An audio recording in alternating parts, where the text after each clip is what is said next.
Welcome to the Plato Paradigm, a paradigm shift in reading Plato's dialogues. Episode 39, Euthyphro, 5b to d. Euthyphro claims to have accurate knowledge of the holy and the unholy, to hosion and to anosion, and so it's only natural that Socrates, who is being prosecuted for unholy behavior affecting the city, would want to study from Euthyphro what to hosion itself is. But Socrates also has come up with a plan.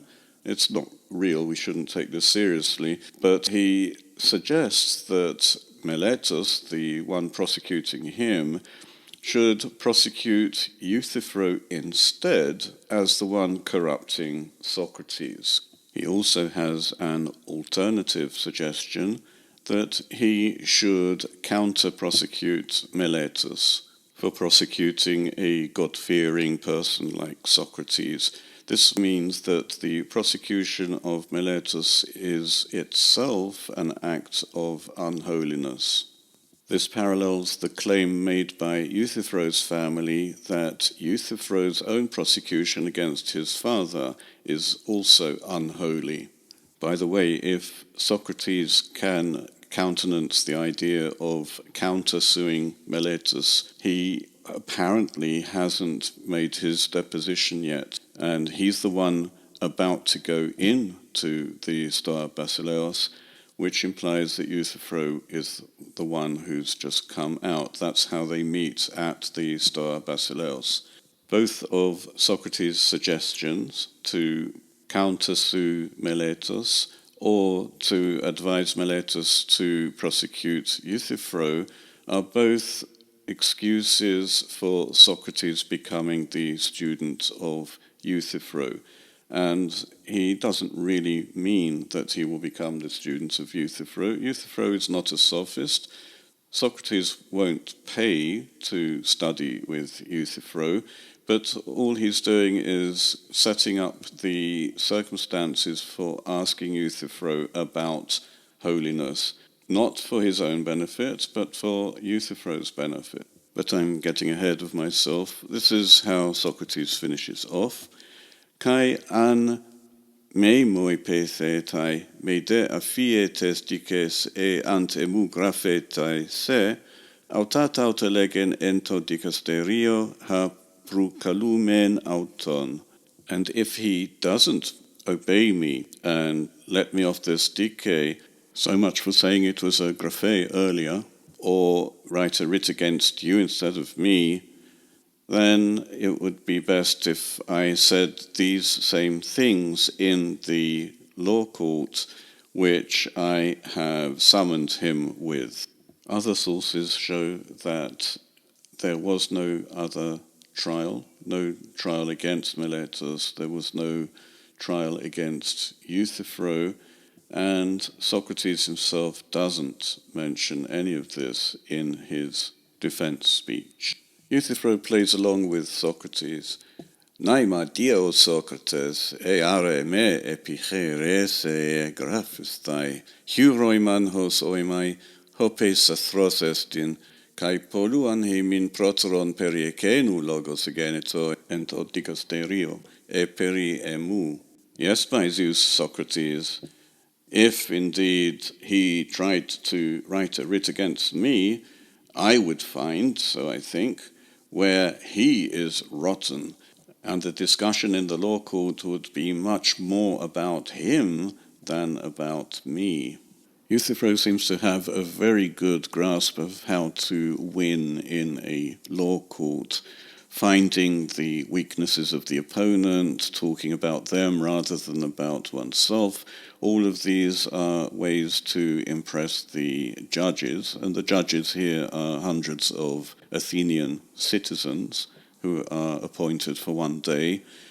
What do they know about justice?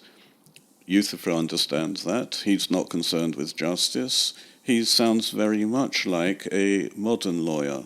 Now it's Socrates' turn to play along with Euthyphro. Ka egotoi o phile hetaire tauta gignoskon mathetes epithumo genestaisos eidos hoti kai alos putis kai ho meletos hutos semen udedo ke horan, emede hutos oxeos kai radios kateden hoste asebeas e grapsato. And I then, O dear companion, knowing these things, desire to become your pupil, knowing that especially Meletos seems not to see you, but he sees me so clearly and easily that he has written a writ against me for irreverence.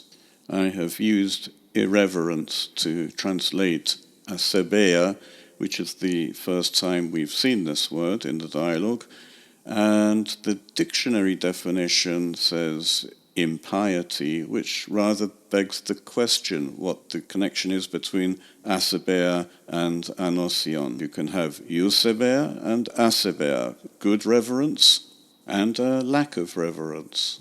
In other words, irreverence towards some authority. This may be the gods, it may also be your parents. Socrates notes as another reason for becoming a pupil of Euthyphro that Meletus has noticed Socrates being irreverent, but not Euthyphro. He doesn't seem to see Euthyphro. This may sound like a compliment that Meletus, the expert on the holy, doesn't regard Euthyphro as unholy, but we may also see it as yet another dig at Euthyphro as someone who is unnoticed by the Athenians because he doesn't spread his knowledge to other people, like Socrates appears to do just because he talks to people. Socrates continues, Nun pros dios legemoi ho nunde sophos edenai diis churidzu poion ti to eusebes phesenai kaito asebes kai perifonu kai periton alon. Now then, by Zeus, tell me what you stated just now that you know clearly, what sort of thing you claim the reverent to be and the irreverent, both about murder and about other things. Socrates has just introduced the noun asebeia, and now he's using the adjectives to asebes and to eusebes, which looks to me like a deliberate ploy by Plato, and we should pay attention to this, and we should not translate asebeia as impiety or unholiness, because it will just confuse the issue. We already have to anosion. I say this because there are translators like Benjamin Jowett, the translation everybody uses online, where to asebes and to anosion are both translated as impiety. We'll stick to the unholy and the irreverent. It really doesn't matter what words we use in English. The point is to make a distinction between the terms. What the terms actually mean in this dialogue may become clear as we carry on reading the dialogue. After all, the point seems to be of this dialogue to come to some understanding about to hosion itself, the holy. Socrates carries on. Ut auton estin en passe praxe to hosion auto kaito anosion au tumen hosiu pantos en antion, autode auto homoion kai echon mian tina idean kataten anosioteta pan hotiper anmele anosion enai. Pantos depu o Socrates. Isn't it the same thing in every act or action or deed, the holy itself in itself? And again, the unholy, isn't it the opposite of all the holy, itself similar to itself and having one certain idea aspect according to unholiness, everything whatsoever which is going to be unholy. Absolutely, Socrates. Well, it's good that Euthyphro understood the question. Let's see if we can make sense of it. Socrates is asking for the unchanging nature of holiness by which anything which is holy, and the same with unholiness. He's looking for the unchanging unholiness by which Anything unholy is considered unholy. He calls unholiness an idea. This is the criterion by which unholy things are considered unholy. The idea is not the idea, as is so commonly said by Platonists. It is an aspect. It is that particular way of looking at anything of a certain type and seeing that type in all of them. In Latin, we have genus at the top, and then species. Genus, kind, and species, aspect. In early Greek, we have idea and then eidos. They are both terms coming from the root vid, meaning to see. Idea is a general aspect. For example, there is the aspect of furniture, and the eidos is a specific aspect, for example, chair or table. All chairs have the eidos chair, all tables have the eidos table, but the eidos chair and the eidos table share the idea furniture. Any particular chair has the eidos chair and the idea furniture. Any particular table has the eidos table and the idea furniture. Without the idea, we wouldn't know that they were pieces of furniture, and without the eidos, we wouldn't know that they were chairs or tables. Socrates talks about the idea of unholiness, but he should have been talking about the idea of holiness. Unholiness is the lack of holiness. We should also note that Socrates here is using loosely the noun hosiotes and the adjective in the neuter with a definite article, to anosion, to mean basically the same thing, unholiness and the unholy. The same would go for holiness and the holy, hosiotes and tohosion.